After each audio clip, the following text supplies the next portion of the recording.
Hi and welcome to HIP Season 2.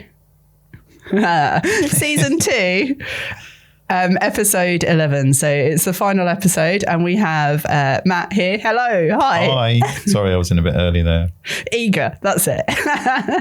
So we're just going to have a little bit of a roundup on Season 2 and touch on a few topics which we haven't managed to talk about, but are really key things to start thinking about with a home improvement and kind of just help your way through it. So bear with us. Any topics that we talk about that you want us to talk about further come Season 3, please just make a note in the comments, drop us an email. That would be great. So, how are you, Matt? I'm great. How are you, Liz? Yeah, good. Apparently really talkative. Oh, well done. So I think what would be good to start with, so Matt is my business partner and project manager, as you know from previous episodes. I think one of the things we haven't really touched on ourselves is how to kind of manage with living with a project, and just kind of a couple of tips that you give to people in terms of trying to cope with living with a project. Yeah, I mean, that's something that is very easy to underestimate. I think most people that have done some home improvements, they learn quick. So, project 2 is always a bit like children. The first one, a bit of a nightmare. Second one, a doddle, As long as you don't have a third and have a middle child. Yeah, that's a whole another story. Can't comment. But yeah, in terms of projects in the home, to do the sort of things that are necessary to get you through a kitchen project, there's quite a lot that you can do to make it easier. Big feedback from a lot of people is missing the washing machine. So finding a way to deal with your laundry needs is definitely a big step. So some people have got the benefit of having a separate utility that they're not touching, which means generally they can keep the washing machine going. So that works really well. Often that means you've also got a second sink. So you've got a sink working during the kitchen project as well. Again, that will make a big difference. But sometimes, and I think from what I can see over the last couple of years, is we increasingly do both kitchen utility at the same time. So that's putting on extra pressure. So maybe a relative or neighbour who's nearby, that's a real good fix to that problem. But also,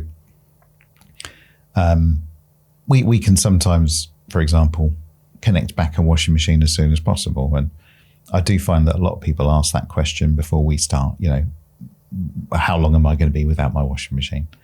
And the schedule can sort of give us an indicative guide to that and how we can best help. So I think a typical scenario is 2 weeks. It's quite common to be without a working washing machine. For any family, 2 weeks without a washing machine with school uniforms and stuff is taxing. And certainly I think about it as weekends. So we try and start a project on a Monday. So at least they've got that weekend beforehand to get ready, do all the washing or all that kind of stuff. And emptying the kitchen is something that needs to be done. And if you're working Monday to Friday, that's a difficult thing to squeeze in without that weekend. So starting on a Monday, and then I guess it's two weeks and 2 weekends that you've got to try and manage.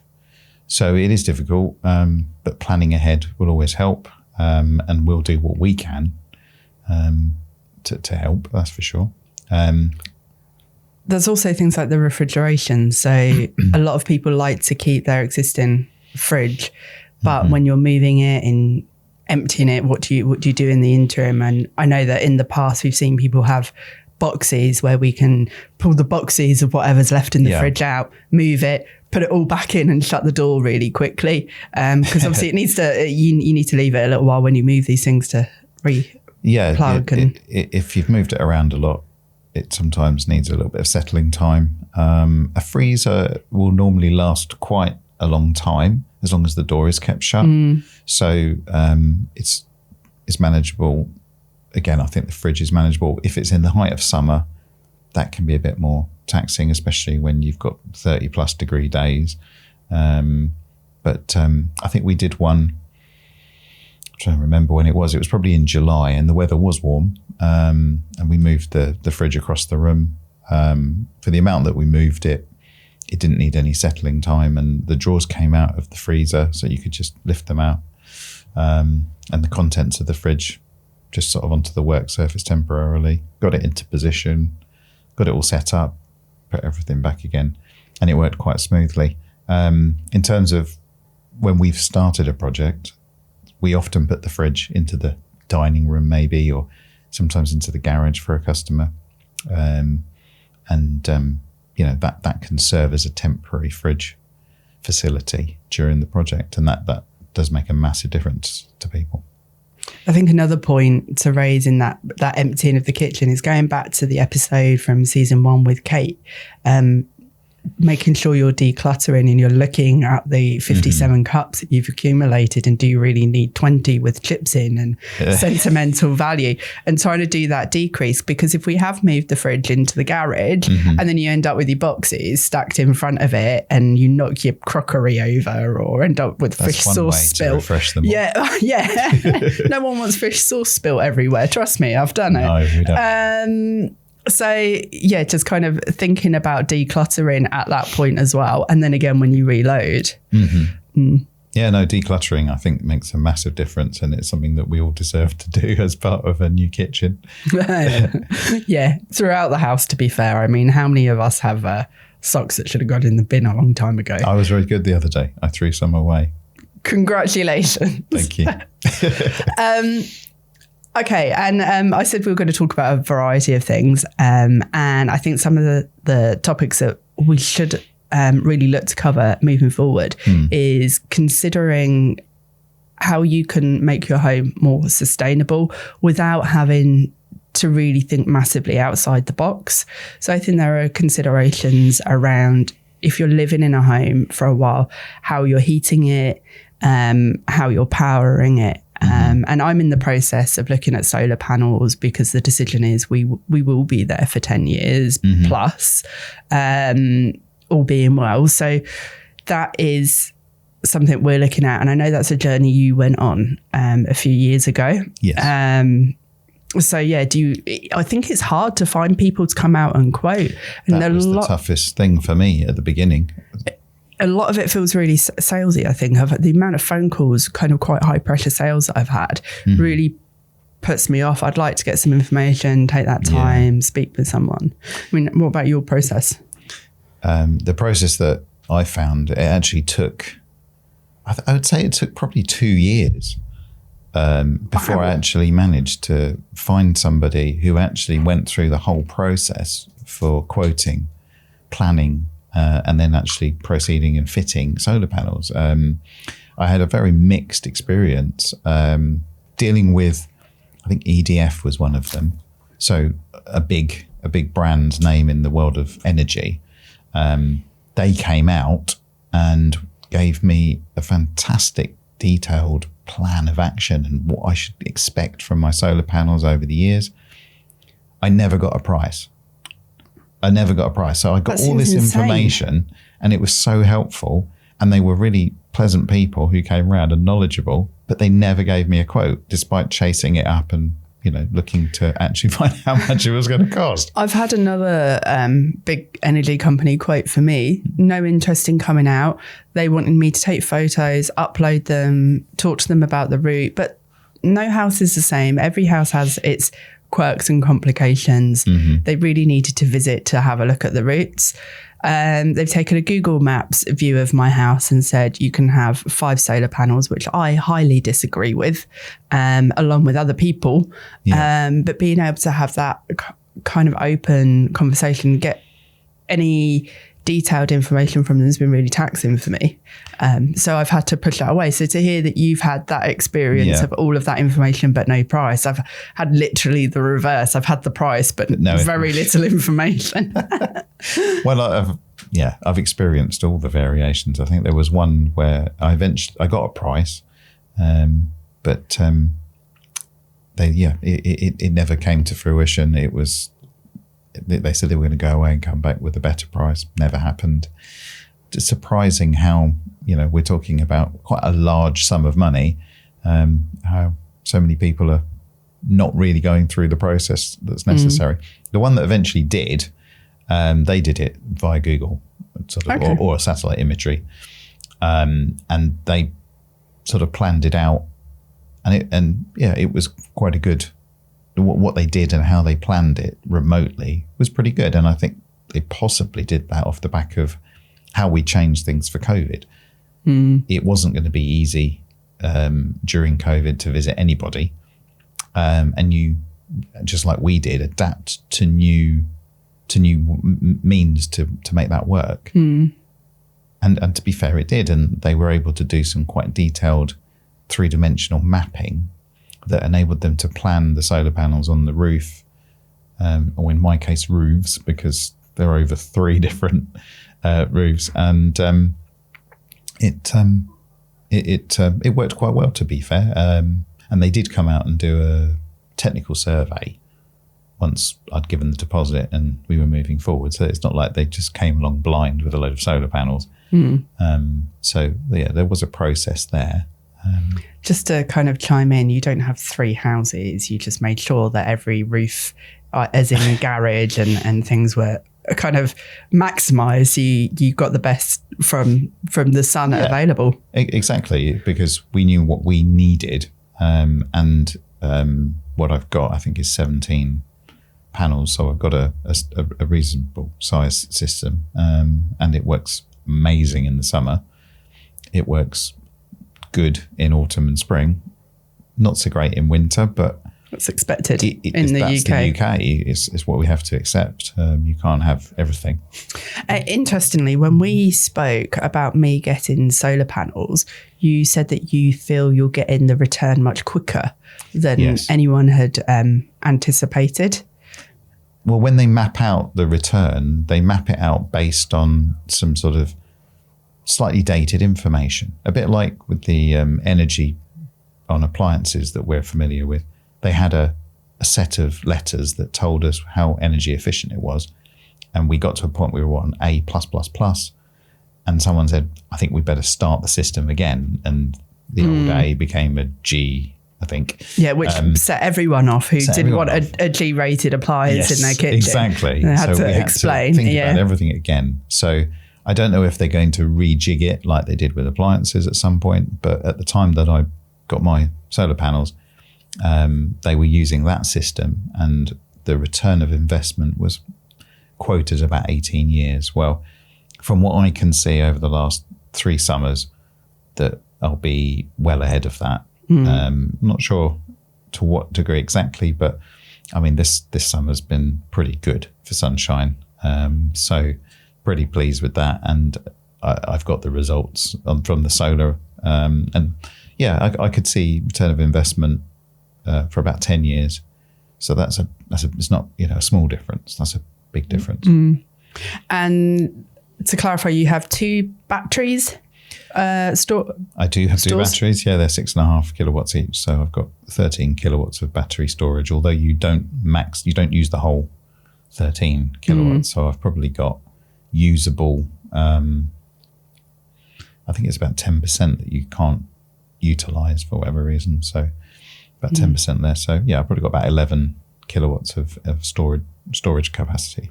And just for anyone who's listening, who's trying to compare it to their own circumstance, you have you've had quite a varied change with children that have gone off to university, come back because the halls were shut through COVID. Yeah. You've got a mother-in-law that's there all day and just bakes constantly. Bakes for fun. Bakes for fun. So the ovens are always on. You've got a small daughter as well. So, you've got all of the toys, and you have lots of guests. It's quite a social and highly used home.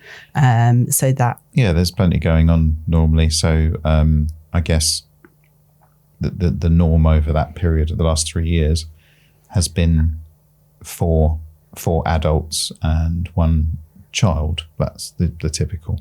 And I know that you have at least one regret about your solar panels. Okay. And I think this is something... I've forgotten it. You might need to. He goes on about this all the time. What the one regret that I know you have is not getting the pigeon guard. That one. Yes. So if anyone's thinking about solar panels and they're like, do I want to spend an extra 500 quid, £1,000, whatever it might be, to protect around the perimeter of your solar panels, do it. Because to do it now, for me, retrospectively, it's going to be a lot more expensive. The scaffolding goes up, it stays there for the period of the installation, and they take it away. That's a big portion of the cost. I think obviously it varies between houses because it depends on the size of the property, etc. But I think £2,000 is a reasonable guesstimate for a lot of people's properties. That's a lot of money to then have to pay for again. But the reason for the pigeons in particular, why would you recommend people have it? Well, there's these blooming pigeons. I mean, they've got a love for solar panels. Like, it's the strangest thing. If you drive around, you see other people with solar panels, the chances of seeing a large group of pigeons, I don't know what the collective name for pigeons is, an annoyance of pigeons, maybe. Especially at 4 a.m. The noise level is quite annoying with their sort of roosting sounds, whatever you call that. And they build nests as well, and you don't want nests there either. It's just a lot of mess, and that's ultimately being collected in your guttering, because that's where it's going to go when it gets washed off by the rain. So I've got all sorts of things. I was looking only the other day, I collected along the gutter, along the main section of solar panels. There's feathers and twigs and all manner of things. Yeah. So definitely get the bird guard or pigeon guard, whatever you call it. Makes sense. And along with that, I think that kind of goes into making things like electric underfloor heating a better decision for people to kind of have potentially, especially in areas of their home. But with sustainability, I think considering the heating of your home and insulation is a big thing as well. You're in a Victorian property and it's not Victorian, no. Oh, is it not? No, but it is Victorian style? No.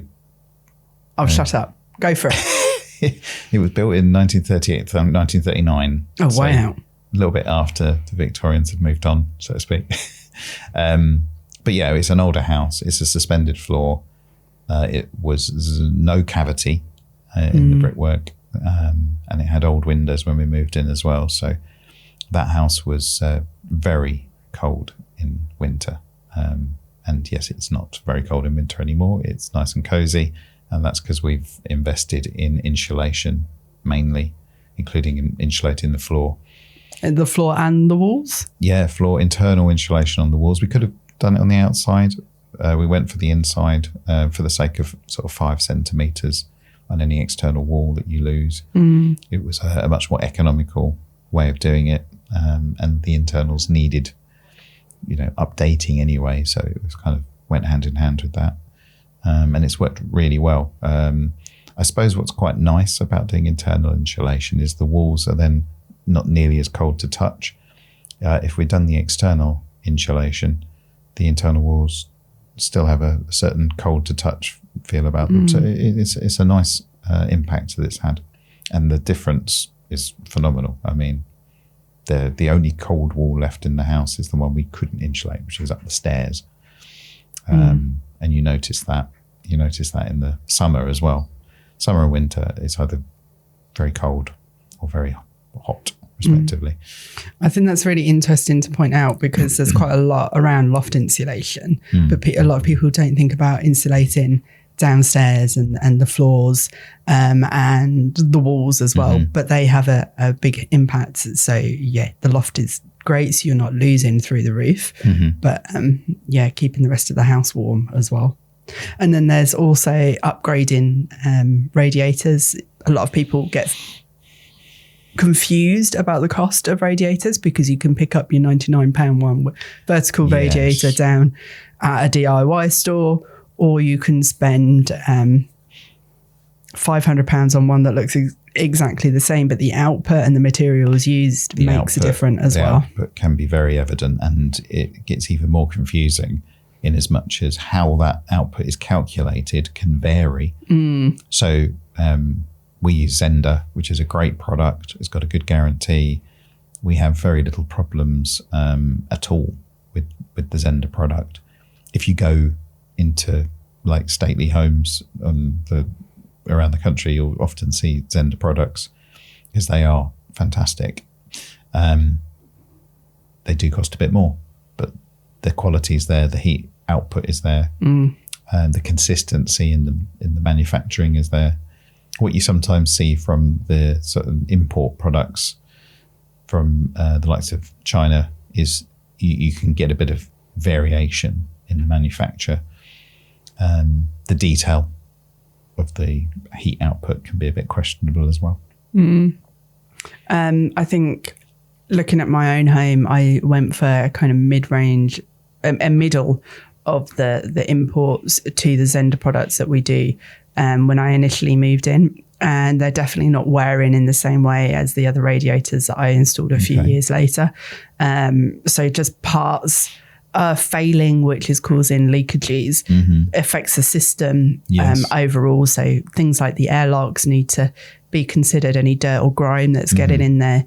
Also the ruined bedding, because I threw my bedding over it, and rust that's come off of the radiator rust as a result. So there's all these small little things that I didn't consider when putting these in, or you often don't, do you? You take for granted that a radiator is a radiator, but actually there is a difference, and rusting is a factor. Also the valves, easily overlooked. So we tend to use the Drayton TRV4s, which are not an expensive valve, but they're reliable, and they look reasonably smart. But in the past, I've used personally in my home budget valves, and I've found that they stick, and then they don't work. So the radiator's either stuck off or stuck on. Either way can be really annoying. yeah, definitely. Any other kind of tips that you've got for saving a bit of money and making your home a bit more sustainable? I mean, there's things that are obvious, like the LED lighting, or replacing windows, maybe even if it's just the glazing if they've blown. Those are all things to consider. Yes. And I think for me, when talking about windows, the difference in heat or cold convection through aluminium is a big thing as well. So having switched to aluminium, I definitely notice that they're cold, and that obviously moves into the home as well. So having the style versus the function is something to consider as well. But then with UPVC, you get the expansion in heat as well. So pros and cons there. Definite. We've got aluminium bifold doors at the back of the house. You do really feel, I think it's the only aluminium we've got, and you really do feel the cold coming in off of those. They're very cold to touch in the winter.